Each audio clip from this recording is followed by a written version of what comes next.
Hello friends, स्वागत है आपका मेरे YouTube channel fire cook cooking class में।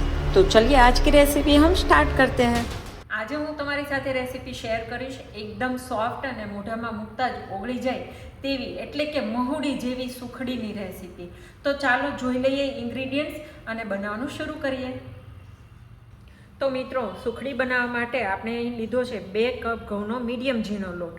તો એકદમ જાડો પણ નથી અને ઝીણો પણ નથી, અને આમ જોઈએ તો ગ્રામના હિસાબે 300 ગ્રામ લોટ છે।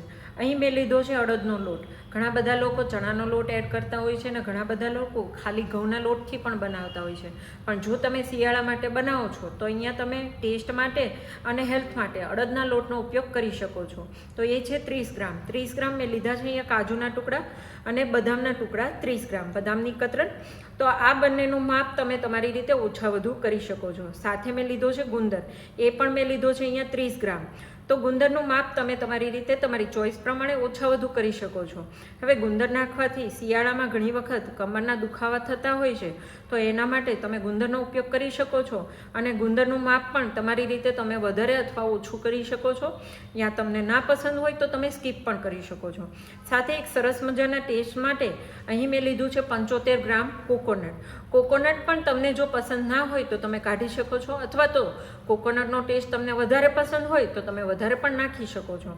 તો એ છે 75 ગ્રામ। અહીં મેં 2 કપ લોટની સાથે 1 કપ ઘી લીધું છે અને 3/4 કપ ગોળ લીધો છે। હવે ઘણા બધા લોકોનું માપ હોય છે કે 2 કપ લોટ સાથે 1 કપ ગોળનું માપ। તો મિત્રો, અહીં ખાસ ધ્યાન રાખજો, 3/4 કપ ગોળ લેવાથી એનો ટેસ્ટ ખૂબ જ સરસ બેલેન્સ થાય છે, અને 2 કપ સાથે 1 કપ ગોળ લેવાથી થોડો વધારે સ્વીટ અને સોલ્ટી પણ લાગે છે। તો આ છે આપણું પરફેક્ટ માપ। અને સાથે એકદમ દાણેદાર સુખડી બનાવવા માટે અહીં મેં લીધું છે દૂધ, જે 2 થી 3 ટેબલ સ્પૂન જેટલું છે, અને એની જગ્યાએ તમે 2 થી 3 ટેબલ સ્પૂન જેટલું ક્રીમ પણ લઈ શકો છો। જો તમને માવાનો ટેસ્ટ પસંદ હોય તો એ પણ તમે એડ કરી શકો છો। તો 3માંથી કોઈ પણ એક વસ્તુ એડ કરી શકો છો, માવો, દૂધ અથવા તો ક્રીમ। તો અહીં લીધું છે આપણે એક પેન, અને એની અંદર આપણે થોડું એડ કરવાનું છે ઘી। સૌથી પહેલાં આપણે ગુંદરને તળી લઈશું।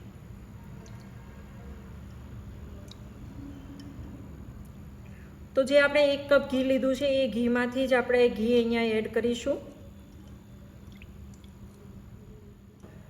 તો મિત્રો, અહીં ઘી ગરમ થઈ ગયું છે, અને સૌથી પહેલાં આપણે ગુંદરને તળી લઈશું। અહીં મેં રેગ્યુલર ગુંદર લીધો છે। ખાસ તો જે પ્રેગ્નન્સી લેડીઝ હોય એના માટેનો સળી ગુંદર આવે છે, જો એવું હોય તો તમે સળી ગુંદર પણ લઈ શકો છો।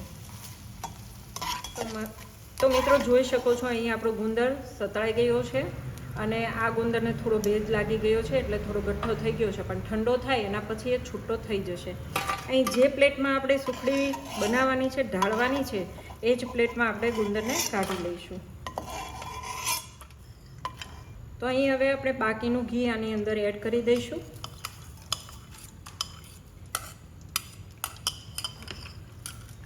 ઘી નોર્મલ ગરમ થાય એટલે એના અંદર આપણે એડ કરી દઈશું ઘઉંનો લોટ, જે મીડિયમ ઝીણો છે, એકદમ જાડો પણ નથી અને એકદમ ઝીણો પણ નથી।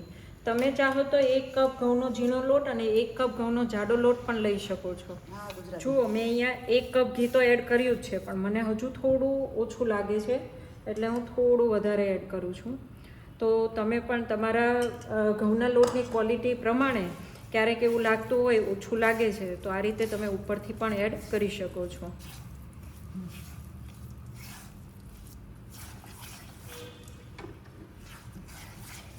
જ્યારે પણ આ ટાઈપની કોઈ પણ ગુજરાતી સ્વીટ કે કોઈ પણ સ્વીટ રેસીપી બનાવતા હોય ત્યારે હેવી બોટમ પેન લેવું અને ગેસની ફ્લેમ એકદમ સ્લો રાખીને શેકવું। જો આ પ્રોસેસ પરફેક્ટ થશે તો તમારી જે પણ રેસીપી બનાવો છો એ એકદમ સરસ બનશે। તો અહીં આ ટિપ્સનું તમારે ખાસ ધ્યાન રાખવાનું છે। તો મિત્રો, અહીં તમે જોઈ શકો છો કે આપણે વધારે ઉપરથી ઘી નાખ્યું। તો એનું કારણ શું છે આજે હું તમને એ સમજાવીશ કે ઘણી બધી વખત તમે પણ સુખડી બનાવતા હોય અને સુખડી બનાવતી વખતે માપ પ્રમાણે ઘી લેતા હોય છે, પણ ક્યારેક ઉપરથી વધારે નાખવું પડે છે। તો એ વાત હું આજે તમને જણાવીશ કે ક્યારેક તમે ઘી આ રીતે મેલ્ટ થયેલું ઘી તમે યુઝ કરશો ને, તો એ તમારે 1.5 કપ લેવું પડશે, પરંતુ જો તમે થીણું ઘી લેશો એટલે કે જામેલું ઘી લેશો તો તમારું 1 કપ માપ એકદમ પરફેક્ટ માપ રહેશે। એટલે આ વાતનું ખાસ ધ્યાન રાખજો। જ્યારે પણ તમે તમારા ઘરે સુખડી બનાવો છો ત્યારે અહીં જોઈ શકો છો આપણો લોટ શેકાવાનું શરૂ છે અને ધીરે ધીરે આ લોટ હળવો થતો જાય છે અને થોડો ફ્લફી થઈ ગયો છે. તો મિત્રો અહીં દાણેદાર સુખડી બનાવવા માટે મેં લીધું છે 2 થી 3 ટેબલસ્પૂન જેટલું દૂધ. તમે દૂધની જગ્યાએ ફ્રેશ ક્રીમ પણ ઉમેરી શકો છો અને માવો પણ ઉમેરી શકો છો. દૂધ નાખ્યા પછી કન્ટિન્યુ એને આ રીતે હલાવવાનું રહેશે, જેથી કરીને દૂધ એકદમ અંદર સુધી એબ્ઝોર્બ થઈ જશે.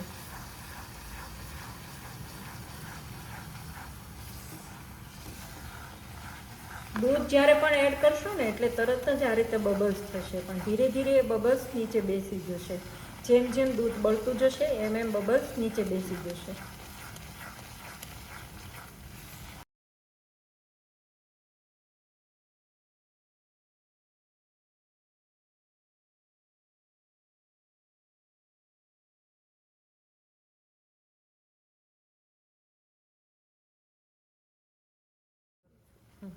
તો હવે આપણે ગેસની ફ્લેમને બંધ કરી દઈશું અને અહીં આપણે એડ કરીએ છીએ કાજુના ટુકડા અને સાથે બદામની કતરણ અને ડેઝિકેટેડ કોકોનટ બદામની કતરણ.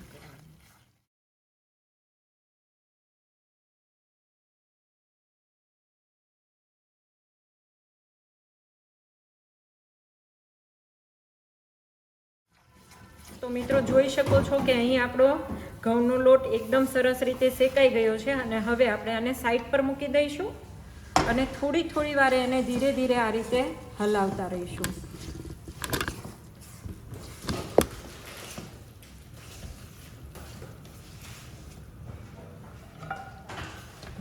તો મિત્રો હવે આપણે એડ કરવાનો છે ગોળ. ઘણા લોકો ગોળ ડાયરેક્ટ ઘઉંનો લોટ જે શેક્યો છે એની અંદર એડ करता હોય છે, પણ એકદમ સરસ રીતે ગોળ અંદર મિક્સ થઈ જાય.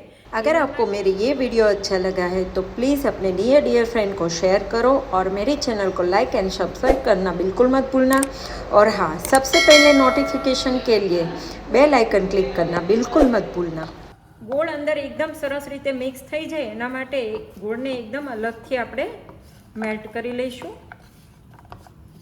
તો અહીંયા મેં 1 ચમચી જેટલું ઘી લીધું છે અને ગેસની ફ્લેમ ધીમી રાખી એને આપણે આ રીતે ગોળ મેલ્ટ થઈ જાય ત્યાં સુધી આપણે ગરમ કરીશું. તો મિત્રો જો તમને સુખડી એકદમ સોફ્ટ પસંદ હોય તો આ ટિપ્સ જરૂરથી ફોલો કરજો. અને જો તમને થોડી કડક સુખડી પસંદ હોય તો જે ગોળ મેં અહીંયા એડ કર્યો છે એ ડાયરેક્ટ તમે ઘઉંનો લોટ જે શેક્યો છે એની અંદર પણ એડ કરી શકો છો.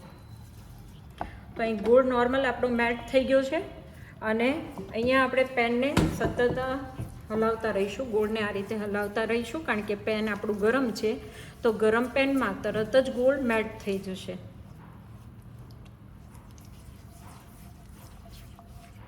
અહીંયા આપણો ગોળ મેલ્ટ થઈ ગયો છે અને આપણો લોટ પણ શેકાઈ ગયો છે. એની અંદર આપણે મિક્સ કરી દઈશું. તો સોફ્ટ સુખડી બનાવવા માટે લોટને અલગ શેકવાનો રહેશે ને ગોળને અલગથી મેલ્ટ કરવાનું રહેશે. અને હવે આપણે એને આ રીતે મિક્સ કરી લઈશું. તો છે ને એકદમ સરસ મજાની ટિપ્સ. તો મિત્રો આ રીતે સુખડી ચોક્કસથી બનાવજો અને કેવી બની છે તે પણ અમને કમેન્ટ કરીને જણાવજો. અને જો તો ચાલો મિત્રો અહીં એકદમ સરસ ગોળ મિક્સ થઈ ગયો છે અને અહીં આપણે જે ગુંદર શેક્યો હતો એ ગુંદરને જો તમને બહુ મોટા દાણા પસંદ ના હોય તો તમે આ રીતે થોડું એને ક્રશ પણ કરી શકો છો.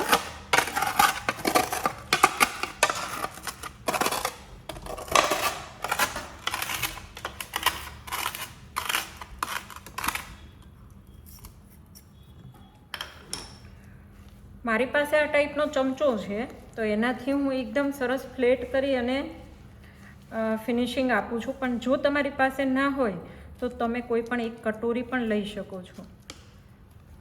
તો તમે આ ટાઈપનું પાઉંભાજી મેશર લઈને પણ આ રીતે એને ફ્લેટ કરી શકો છો.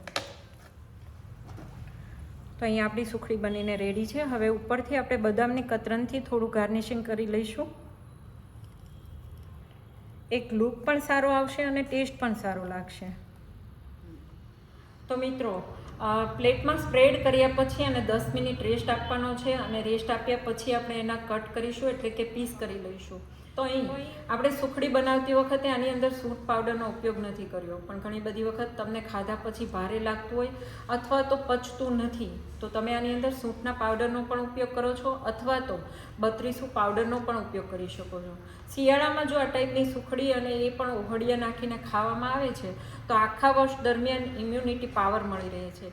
એટલે કે તો મિત્રો 10 મિનિટ થઈ ગઈ છે, હવે આપણે આના કટ કરી લઈશું. જ્યારે પણ કટ કરો છો એક સરખી સાઈઝ માટે હંમેશા તેને વચ્ચે કટ લગાવવાનું.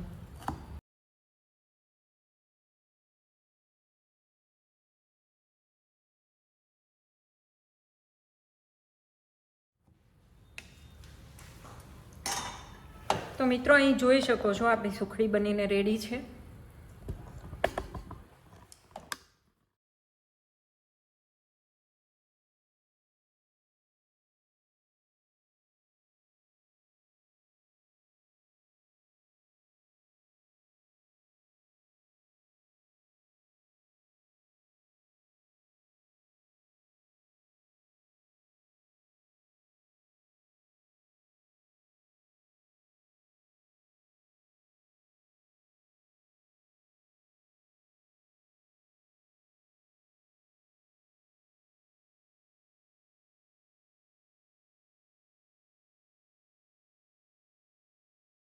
Thank you for watching my videos.